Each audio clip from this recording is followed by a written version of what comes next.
আসসালামু আলাইকুম, welcome to kitchen craft. আজ আমি তৈরি করব বেবি সুইট মিষ্টি। যে কোনো মিষ্টি ডেজার্ট বা জর্দার ডেকোরেশনে ব্যবহার করতে পারেন দারুণ মজার বেবি সুইট মিষ্টি। এই মিষ্টিগুলো দেখতে খুবই সুন্দর হয়, যা ছোট বড় সকলের কাছে বেশ প্রিয়। অল্প উপকরণ আর অল্প সময়ে তৈরি করে নিতে পারেন মজাদার বেবি সুইট মিষ্টি। এখন ঝটপট তৈরি করে নিচ্ছি বেবি সুইট মিষ্টি। আর আমার রেসিপি ভালো লাগলে অবশ্যই শেয়ার করতে ভুলবেন না।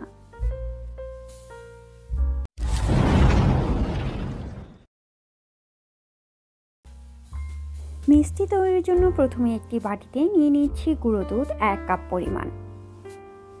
অ্যাড করছি সুজি 1 চা চামচ। দিয়ে দিচ্ছি ময়দা 1 টেবিল চামচ। অ্যাড করছি সামান্য বেকিং পাউডার। বেকিং পাউডারের পরিমাণটা যেন বেশি না হয় অবশ্যই খেয়াল রাখবেন।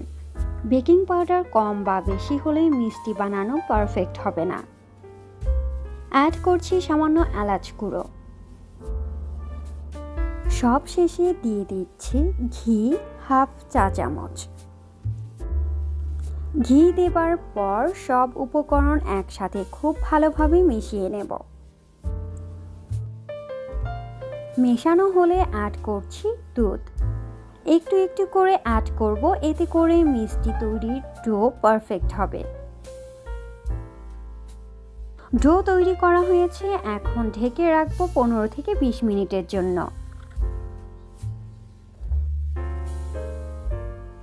20 মিনিট পর একটু একটু করে মিশ্রণ নিয়ে ছোট ছোট করে মিষ্টির গোল শেপ তৈরি করে নিয়েছি।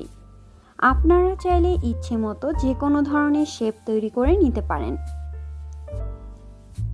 এবার অন্য একটি প্যানে নিয়ে নিচ্ছি তেল।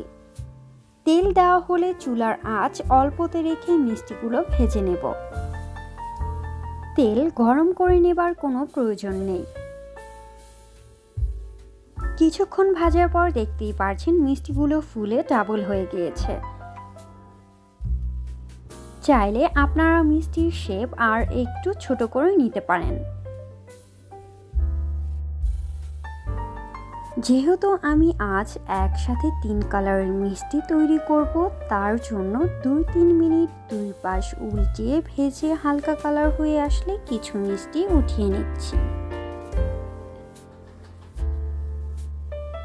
এবার আরও কিছুক্ষণ ভেজে হালকা ব্রাউন কালার হয়ে আসা পর্যন্ত অপেক্ষা করব।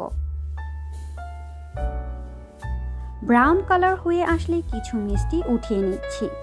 বাকি মিষ্টিগুলো 2-3 মিনিট অপেক্ষা করে কালারটা আরও একটু গাঢ় হয়ে আসা পর্যন্ত ভেজে নেব। মিষ্টিগুলো ভাজার সময় চুলার আঁচ বাড়াবেন না, এতে করে মিষ্টির উপরের অংশ পুড়ে যেতে পারে। কালো কালার করার জন্য খুব বেশি ভাজার প্রয়োজন নেই। ব্রাউন কালারটা একটু গাঢ় হয়ে আসলে সেই পর্যায়ে নামিয়ে রাখলেই পরে কালার চলে আসবে। কেননা চুলা থেকে নামানোর পরও কিন্তু মিষ্টিগুলো গরম থাকে আর কালার চেঞ্জ হতে থাকে।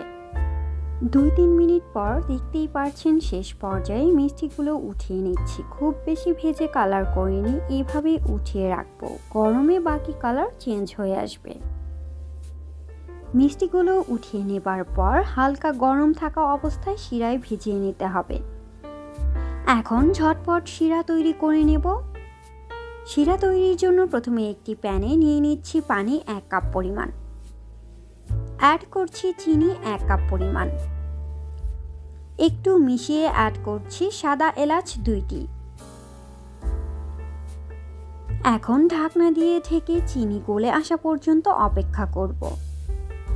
আপনারা চাইলে মিষ্টি ভেজে নেবার সময় পাশের চুলায় শিরা তৈরি করে চুলার ফ্লেম লোতে রেখে মিষ্টি অ্যাড করে নিতে পারেন। শিরা তৈরির জন্য খুব বেশি সময় নিয়ে জাল করার প্রয়োজন নেই। ক্ষেত্রে চুলার ফ্লেম হাই রেখে 3-4 মিনিট খুব ভালোভাবে জাল করে চিনি গলে আসলে মিষ্টিগুলো অ্যাড করে নিচ্ছি। মিষ্টি দেবার পর ঢাকনা দিয়ে ঢেকে চুলার আঁচ বাড়িয়ে 2-3 মিনিট জাল করে নেব। এতে করে মিষ্টির ভেতরটা শিরা ঢুকবে আর মিষ্টিগুলো ফুলে অনেক বেশি রসালো আর স্পঞ্জি হবে। দেখতেই পাচ্ছেন মিষ্টির কালারগুলো দেখতে খুবই সুন্দর হয়েছে। এখন চুলার ফ্লেম অফ করে ঢাকনা দিয়ে ঢেকে রাখবো 1 থেকে 2 ঘন্টা।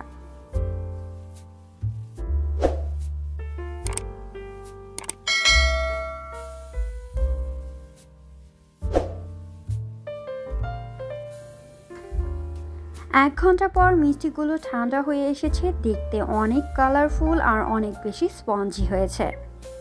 কোনো ধরনের ফুড কালার ছাড়াই কালারফুল বেবি সুইট মিষ্টি তৈরি। এখন পরিবেশনের পালা। মেহমান আপ্যায়ন বা যে কোনো অনুষ্ঠানে ঘরেই তৈরি করে নিতে পারেন ছোট বড় সকলের প্রিয় কালারফুল বেবি সুইট মিষ্টি। আপনারা বাসায় অবশ্যই ট্রাই করবেন, কেমন হলো তা জানাতে কমেন্ট করতে ভুলবেন না। আর আমার রেসিপি ভালো লাগলে অবশ্যই লাইক, কমেন্ট এবং শেয়ার করে পাশে থাকবেন। আমার নতুন সব রেসিপির ভিডিও পেতে চ্যানেলটি সাবস্ক্রাইব করে রাখতে পারেন।